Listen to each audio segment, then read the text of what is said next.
Hello everyone. So এই ভিডিওটাতে আমরা অ্যাকচুয়ালি নিটোর ভর্তি পরীক্ষা নিয়ে কথা বলবো। অনেক আন্ডাররেটেড একটা ভর্তি পরীক্ষা। সো যারা নিটোরে ভর্তি পরীক্ষা দেওয়ার চিন্তা করতেছো, অনেকেই আছো যারা স্পেসিফিক কোনো প্রিপারেশন ছাড়াই নিটোর ভর্তি পরীক্ষা তোমরা দিবা, এবং এর সংখ্যাটাই আসলে বেশি। সবাই কিন্তু আসলে নিটোরের জন্য আলাদা করে প্রিপারেশন নিয়ে ভর্তি পরীক্ষার হলে চায় না। বাট তুমি যদি একটু ডিফারেন্ট ওয়েতে চিন্তা করো, যে তুমি যদি নিটোরের জন্য একটু স্পেসিফিক প্রিপারেশন নিয়ে যাও, যে জিনিসগুলো নিটোরে আসে ওগুলো তুমি যদি একটু অর্গানাইজভাবে পড়ে যাও, তাহলে কিন্তু বাকিদের থেকে তোমার চান্স পাওয়ার সম্ভাবনা বেশি থাকবে। ভর্তি পরীক্ষার হলে গিয়ে তোমার একটা অন্যরকম একটা কনফিডেন্স কাজ করবে। সো আমরা এই ভিডিওটাতে ওইটাই এক্সপ্লেন করবো যে কীভাবে অ্যাকচুয়ালি নিটোরের জন্য পড়া উচিত, এবং কোশ্চেন অ্যানালাইসিস করে আমরা দেখার ট্রাই করব। আর নতুন করে কিছু পড়া লাগবে কিনা এটাও হচ্ছে আমরা দেখার ট্রাই করব। আর নিটোরের যেহেতু সিট সংখ্যা অনেক কম, সো এই প্রশ্ন আসা স্বাভাবিক যে ভাই আমার কি চান্স হবে কিনা। সো দেখো, সিট সংখ্যা যাই থাকুক, তোমার যদি প্রিপারেশন একটু গোছালো থাকে, কারণ নিটোরের জন্য তো আমি বললামই স্পেসিফিকভাবে খুব কম মানুষ আছে যারা প্রিপারেশন নেয়, তো তুমি যদি প্রিপারেশন নিতে পারো তাহলে অবভিয়াসলি তোমার কিন্তু একটা সিট পাওয়ার সম্ভাবনা থাকবে। তো আমরা যদি এখন মার্ক ডিস্ট্রিবিউশন দেখি, এখানে কিন্তু বায়োলজিতে 30 মার্ক রাখা হয়েছে, কেমিস্ট্রিতে থাকবে হচ্ছে 30 মার্ক, ফিজিক্সেও থাকবে হচ্ছে 30 মার্ক। তার মানে এখানে বায়োলজি, কেমিস্ট্রি এবং ফিজিক্স দিয়েই কিন্তু আমার 90% মার্ক কাভার হয়ে যাচ্ছে। বাট নিটোরে যেটা হয় যে এই কেমিস্ট্রি এবং হচ্ছে ফিজিক্স, এই দুইটার উপরেই চান্সটা নির্ভর করে। তোমার যদি এখানে সিলি মিস্টেক না থাকে তাহলে কিন্তু তোমার মার্ক অনেক বেশি হবে। বাট এখানে ইংরেজি এবং জিকেতে 10 মার্ক আছে, বাট যাদের এটাতে উইকনেস আছে তারা কিন্তু এখানে যদি একটু কমও পারো তাও কোনো সমস্যা নাই। বাট তোমাকে ফিজিক্স এবং কেমিস্ট্রি এই দুইটা সাবজেক্টে ভালো পারফরমেন্স দেখাইতে হবে। এখন আসো যে আমরা স্পেসিফিকভাবে প্রতিটা সাবজেক্ট ওয়াইজ দেখবো, যে প্রতিটা সাবজেক্ট ওয়াইজ আমাদের কীরকম প্রশ্ন আসে এবং আমাদের কীভাবে পড়া উচিত। তো প্রথমেই যদি আমি বায়োলজির ক্ষেত্রে চিন্তা করি, বায়োলজির ক্ষেত্রে নিটোরের প্রশ্নগুলো তুমি দেখবা যে একদম সারফেস লেভেলের, অর্থাৎ বইয়ের বোর্ড লাইনগুলো থেকে তোলা, যে নিচের কোনটি প্রাথমিক লিম্ফয়েড অঙ্গ নয়, এরপর হচ্ছে মানবদেহের প্রতিরক্ষা স্তর কোনটি, এরপর মানবদেহে নিষেক প্রক্রিয়া কোথায় সংঘটিত হয়। এই কোশ্চেনগুলো তোমার কিন্তু অনেক চেনা চেনা লাগতেছে, বিকজ এই কোশ্চেনগুলো আমরা যখন বইয়ের যে এই যে বোল্ড লাইনগুলো যে আমরা পড়ি, আমরা ধরো হাসান স্যারের বই, গাজী আজমল স্যারের বই যেটাই পড়ি, সো আমরা কিন্তু বোল্ড লাইনগুলো পড়ার সময় যে জিনিসগুলো দেখব, সেম জিনিসগুলো আমরা কিন্তু বায়োলজির প্রশ্নপত্র যদি দেখি নিটোরের, তাহলে কিন্তু সেখানে আমরা দেখব। আরেকটা মজার ব্যাপার হচ্ছে নিটোরে যে অপশানগুলো থাকে এগুলা মোটামুটি তোমাকে মানে এতটুকু শিওর যে তোমাকে কনফিউজিং কোনো অপশান দিবে না। সো অপশানগুলোও একটু সহজ থাকে, যার কারণে নিটোরে দেখা গেছে যে আমার প্রশ্নগুলো অ্যান্সার করার যে সম্ভাবনা সেটা কিন্তু অনেক বেড়ে যায়। সো তোমরা জাস্ট যদি বায়োলজির ক্ষেত্রে এই যে দাগানো বই যেটা আছে সেটাই যদি একবার সুন্দরভাবে আরেকবার রিভিশন দিয়ে যাও বা পড়ে যাও, তাহলেই কিন্তু তোমার নিটোরের বায়োলজি ফার্স্ট পেপার বলো, সেকেন্ড পেপার বলো, এটা কমপ্লিট হয়ে যাবে। সো যাদের দাগানো বই আছে তারা তো অবভিয়াসলি ওটা পড়বা। আর আমরাও দাগিয়ে দিয়েছি এই যে আমাদের এক্সাম ব্যাচের যে ওয়েবসাইট আছে, সেখানে তুমি যদি একটু দেখো, এখানে কিন্তু এই যে নিটোর দাগানো বই নামে একটা সেকশনই আছে। তো এখানে ক্লিক করলেই তোমার কিন্তু নিটোরের যে দাগানো বইটা আছে সেটা তোমার ওপেন হয়ে যাবে। তো ওখান থেকে তুমি হচ্ছে দেখে নিবা যে কোন লাইনগুলো একটু দাগানো আছে, ওগুলো পড়ে গেলে তোমার বায়োলজি ফার্স্ট পেপার, সেকেন্ড পেপারের প্রিপারেশন কিন্তু এখানে ডান হয়ে যাচ্ছে। ওকে, আচ্ছা, তো এই ছিল হচ্ছে ফার্স্ট পেপার এবং সেকেন্ড পেপারের জিনিস, যে আমি জাস্ট যদি বইয়ের বোল্ড লাইনগুলো পড়ে যাই, যে দাগানো লাইনগুলো আছে এই দাগানো লাইনগুলো যদি পড়ে যাই, এটাই ইনাফ। বাট এখানে যারা হচ্ছে ধরো আগে থেকে মেইন বই পড়ো নাই, বা মেইন বই পড়তে তোমার অনেক বিরক্ত লাগে, অনেক সময় দেখা গেছে এই লাইনগুলো পড়তে অনেক বিরক্ত লাগে, তো সেক্ষেত্রে আসলে কি করা যায়? তো এক্ষেত্রে একটা সমাধান হচ্ছে যে তোমরা যে কোনো একটা গাইড বইয়ের হেল্প নিতে পারো। সেটা হতে পারে যেমন ধরো উন্মেষের মেরিট্রিক্স আছে, রেটিনার ডাইজেস্ট আছে, বা যে কোনো একটা কোচিং সেন্টারের যে বইগুলো আছে যেখানে ইনফরমেশনগুলো অনেক সুন্দরভাবে দেয়া থাকে, তো সেগুলো কিন্তু তোমরা পড়তে পারো। যেমন ধরো এখানে হচ্ছে এই যে ইনফরমেশনগুলো দেয়া আছে, হ্যাঁ, সো এই যে কাজগুলো দেয়া আছে, তারপর হচ্ছে প্রোটোপ্লাজম সাইটোপ্লাজমের মধ্যে পার্থক্য এরকম দেয়া আছে।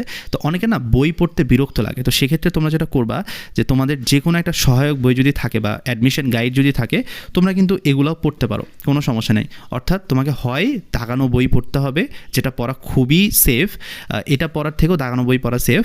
বাট তোমার যদি বই পড়তে খুবই বিরক্ত লাগে তাহলে এই জিনিসটা পড়লেও হয়ে যাবে। অর্থাৎ অ্যাডমিশন যে কোনো একটা গাইডের তুমি জাস্ট প্রতিটা অধ্যায়ের যে মানে ইনফরমেশান, গুরুত্বপূর্ণ ইনফরমেশানগুলো আছে, এগুলো তুমি যদি দেখো তাহলে কিন্তু তোমার প্রিপারেশান কমপ্লিট। তো এই দুইটার মধ্যে একটা করলেই হচ্ছে।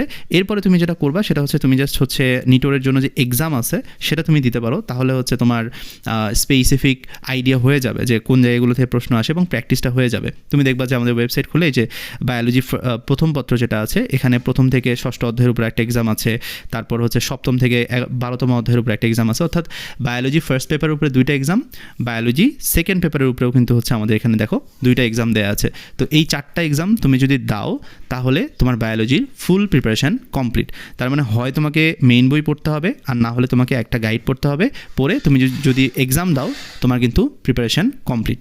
আচ্ছা, এখন যদি আমরা হচ্ছে অন্য একটা সাবজেক্টে যাই, তো তার আগে হচ্ছে আমাদের নিটোরে যে স্পেশাল এক্সাম ব্যাচ এটা কিন্তু চলতেছে। তো তোমরা যারা হচ্ছে অ্যাড হইতে চাও তারা এই যে আমাদের হোয়াটসঅ্যাপ নাম্বার আছে, জাস্ট হোয়াটসঅ্যাপে একটা মেসেজ দিলে কিন্তু তোমাদেরকে আমরা যুক্ত করে নিব।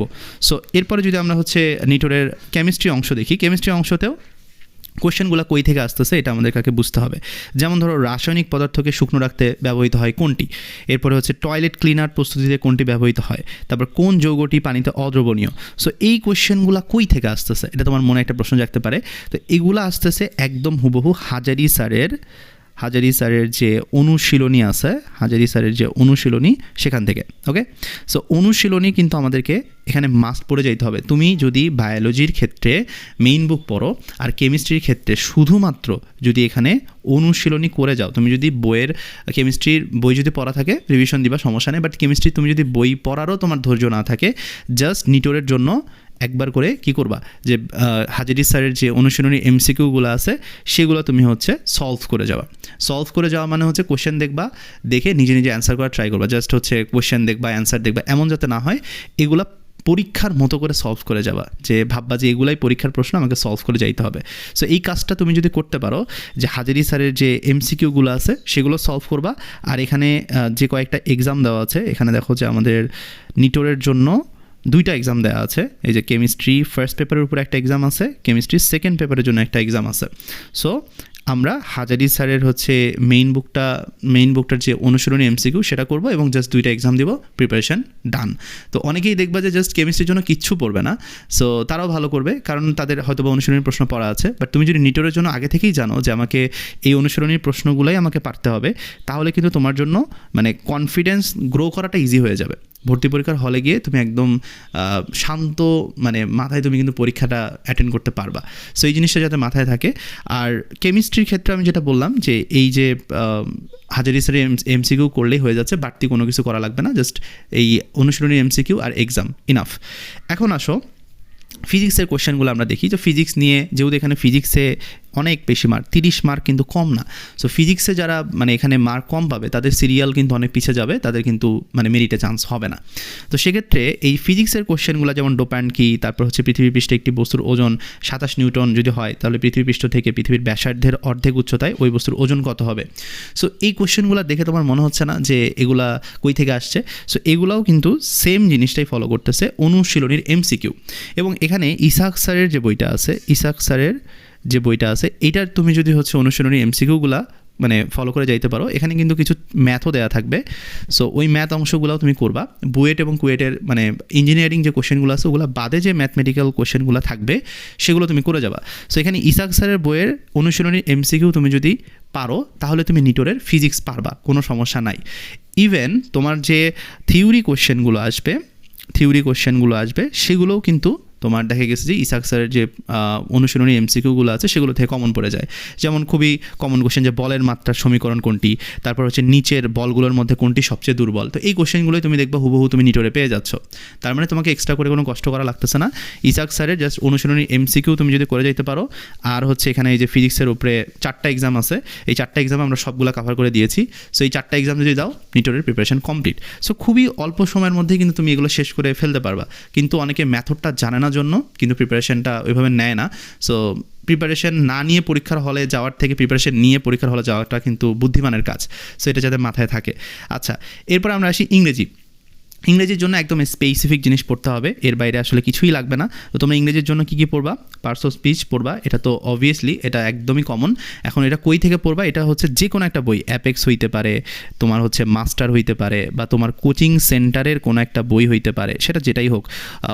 অনেকে আসলে উন্মেষের বই পড়ে, রেটিনার বই পড়ে, মেডিকোর বই পড়ে, যে বই পড়ো না কেন, বা অ্যাডমিশন গাইড যদি তুমি পড়ো, জয়কুলির, এনিথিং। সো তো তোমার এই যে কোনো একটা বই থেকে তোমাকে জাস্ট এই টপিকগুলো শেষ করতে হবে। তো ফার্স্টে তো আমি বলেই দিলাম এই টপিকটা পড়তে হবে।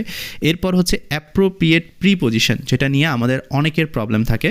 সো অ্যাপ্রোপ্রিয়েট প্রিপোজিশনে কিন্তু ভুলও অনেক বেশি হয়। সো তুমি দেখবা যে নিটোর ভর্তি পরীক্ষার হলে গেছো, তোমাকে ধরো অ্যাপ্রোপ্রিয়েট প্রিপোজিশন থেকে একটা কোয়েশ্চেন দিছে, এটা না পারলে কিন্তু একদম বোনাস মার্ক মিস হয়ে যাবে।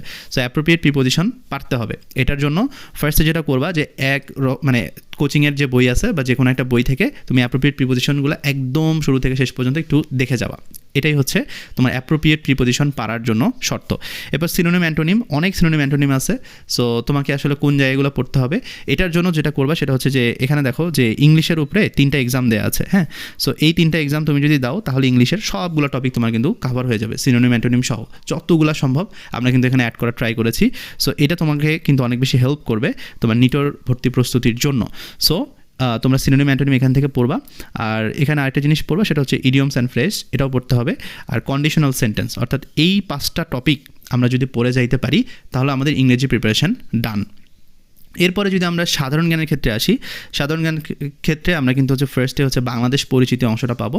সো এটা পড়ে যাইতে হবে। এটাও যে কোনো একটা কোচিং সেন্টারের বই বা তোমার হাতে যে সাধারণ জ্ঞানের বই আছে নর্মাল, সেখান থেকে তুমি জাস্ট যে জিনিসগুলো মেডিকেলের জন্য পড়ছো হয়তো বা তুমি যদি আগে সাধারণ জ্ঞান পড়ে থাকো জাস্ট অতটুকুই পড়বা। আর তুমি যদি না পড়ে থাকো, শুধুমাত্র নিটোরের প্রিপারেশন নিচ্ছ, সেক্ষেত্রে তুমি যে কোনো একটা সাধারণ জ্ঞানের বই থেকে বাংলাদেশ পরিচিতি অংশটা পড়বা।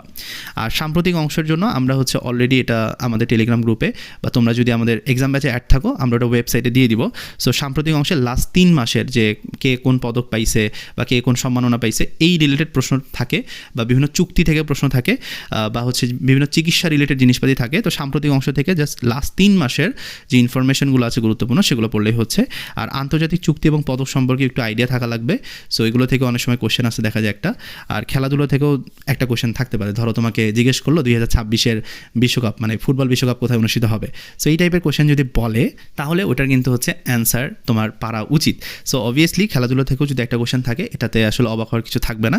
সো সাধারণ জ্ঞানের জন্য কিন্তু এই টপিকগুলোই ইনাফ। সাধারণ জ্ঞানের জন্য কিন্তু এখানে মোটামুটি 3টা এক্সাম দেওয়া আছে। সো তোমরা কিন্তু এই এক্সামগুলো অবভিয়াসলি দিয়ে যাবা। ওকে, আচ্ছা। সো এই ছিল বিষয়বস্তু। তো আমার এখানে এক্সট্রা করে কিছু বলার নাই। নিটোরের জন্য যারা প্রিপারেশন নিচ্ছ তাদের জন্য শুভকামনা থাকবে। এবং তোমরা যারা এখনও অ্যাড হওনি আমাদের এক্সাম ব্যাচে নিটোরের, তো তোমরা চাইলে এখানে অ্যাড হয়ে যেতে পারো। আর যে কোনো প্রবলেম হলে আমাকে তোমরা জানাতে পারো। দেখা হচ্ছে নতুন ভিডিওতে। ধন্যবাদ সবাইকে।